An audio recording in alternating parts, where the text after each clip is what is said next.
भैया जी अक्सर सत्संग में फरमाते हैं कि जो भी पर्व आते हैं उनका सीधा संबंध हमारी आत्मा से होता है। भौतिकता सत्संगी के लिए ज्यादा मायने नहीं रखती जितनी सांसारिक व्यक्ति के लिए होती है। ये महज एक औपचारिकता है जिसको सीमित रूप से पालन करना चाहिए। किसी भी पर्व या अच्छे शुभ समय पर यदि वो शुभ घड़ी गुरु के आशीर्वाद से उसके समक्ष मनाने का मौका मिलता है तो ये हमारे लिए परम सौभाग्य की बात है।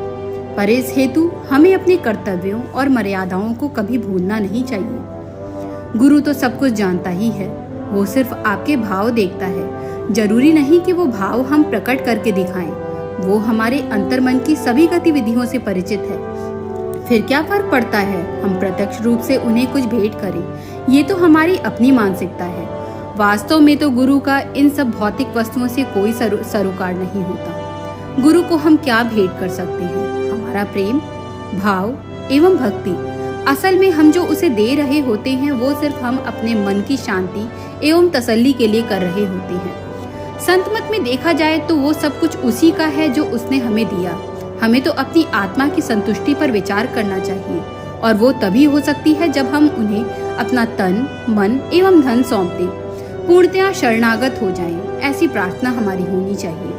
यदि हमने स्वयं को ही भेंट कर दिया तो शेष क्या रह जाएगा? कहने का तात्पर्य बस यही है कि जब भी हम अपने गुरु के समीप मिलन को जाएं तो अदब और अदायगी पेश करें, जैसे कि वही काम करें जो गुरु को पसंद हो। ऐसी हर गतिविधि से बचने की कोशिश करनी चाहिए जो हमें सिर्फ गुरु के भौतिक स्वरूप से जोड़े रखने में सहायक हो। गुरु तो शक्ति है, परम सत्ता है, उसको अंतर में अपनाने वाले बन सके, ऐसी प्रार्थना गुरु के समीप उनकी नजरों में नजर डालकर करनी चाहिए। भैया जी फरमाते हैं कि हमें यदि किसी से प्रेम होगा तो हमारे कर्म एवं आचरण भी उसके अनुरूप बनते चले जाएंगे। हमें ऐसा कोई भी कर्म नहीं करना चाहिए जो गुरु को प्रिय नहीं है या उससे दूर ले जाता हो। ऐसी ही कुछ गतिविधियां पिछले कुछ दिनों से होली के पर्व में देखने को मिली हैं। होली का पर्व तो प्रेम, सौहार्द और भाईचारे का प्रतीक है। रंगों का महत्व आंतरिक पहलुओं से जुड़ा हुआ है, जिसका उल्लेख स्वामी जी ने भी अपने कई पूर्व सत्संगों में किया है, जैसे प्रेम का रंग, भक्ति का रंग एवं समर्पण का रंग। बाहरी रंग तो छूट जाते हैं और यह रंग कभी छूटता नहीं है। एक सत्संगी की होली ऐसी ही होनी चाहिए जो साल में एक दिन नहीं वरन प्रतिदिन मनाई जाए। गुरु को रंग लगाकर क्या प्राप्त होता है? उस पर तो पहले ही नाम का रंग चढ़ा हुआ है। रंगने की जरूरत तो हमें है और सामग्री तो गुरु ने दे ही रखी है। पिछले कई सत्संगों में भैया जी ने होली का महत्व एवं उसके सही मायने बताए हैं। उसके बाद भी कई भाई बहनों ने भैया जी को तरह तरह के रंगों से रंग कर ही अपनी होली सार्थक समझी। ऐसा करना हमें शोभा नहीं देता। गुरु कभी नहीं कहेगा कि उसे क्या अच्छा लगता है और क्या नहीं। हमें उसके आचरण से सीखना होगा और समझना होगा कि ऐसा क्या ना करे जो उसे अप्रिय लग रहा है या हमारे लिए अशोभनीय है। वह हम आपके जैसा दिखता जरूर है, पर कर्म के आधार पर वो हमसे बिल्कुल अलग है। इसलिए हमें मर्यादा में रहकर आचरण करना चाहिए।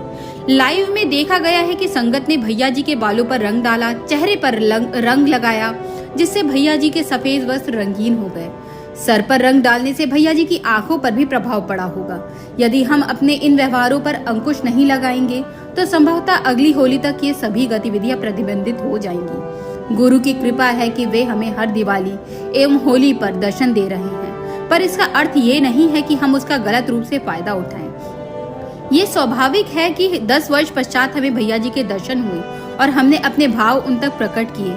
इसका अर्थ यह बिल्कुल नहीं कि हम अनुशासन भूल जाएं। हमें खुद उनके रंग में रंगने का प्रयास करना चाहिए। भैया जी के अधिक समीप जाना, उनको स्पर्श करने का प्रयास करना, बार बार सेल्फी लेना या फोटो खिंचवाने की जिद करना योग्य शिष्य के लक्षणों में नहीं आता। जिस प्रकार एक अबोध छोटा बालक प्रेम के आवेश में माता के वस्त्रों को खींचे, उससे हट करे, फिर भी माता उसका बुरा नहीं मानती, वो उसको अपने प्रेम से ही समझाने का प्रयास करती है।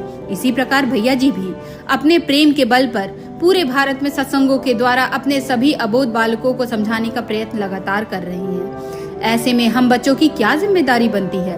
उनको प्रसन्न रखना या उनको परेशान करना, ये हमारे हाथों में है। ये कुछ गंभीर अनुशासन की बातें हैं जिन्हें हम सबको जरूर से जरूर अमल करना चाहिए। ये बिंदु आप सभी तक पहुंचाना आवश्यक था। हम अपने से प्रण करें कि हम अगली बार इसे दोहराएंगे नहीं और अनुशासित रूप में होली के सही अर्थों को चरितार्थ करेंगे। मंच पर पूज्य भैया जी महाराज को अकेले बैठने की व्यवस्था रखी गई थी, जिसे कई जगह पालन भी किया गया, पर कहीं कहीं वे व्यवस्था भंग होती नजर आ रही है। मंच पर आसीन होने का अधिकार केवल पूर्ण सद्गुरु का होता है। अन्य किसी को तब तक बैठने का अधिकार नहीं जब तक मालिक की आज्ञा ना हो।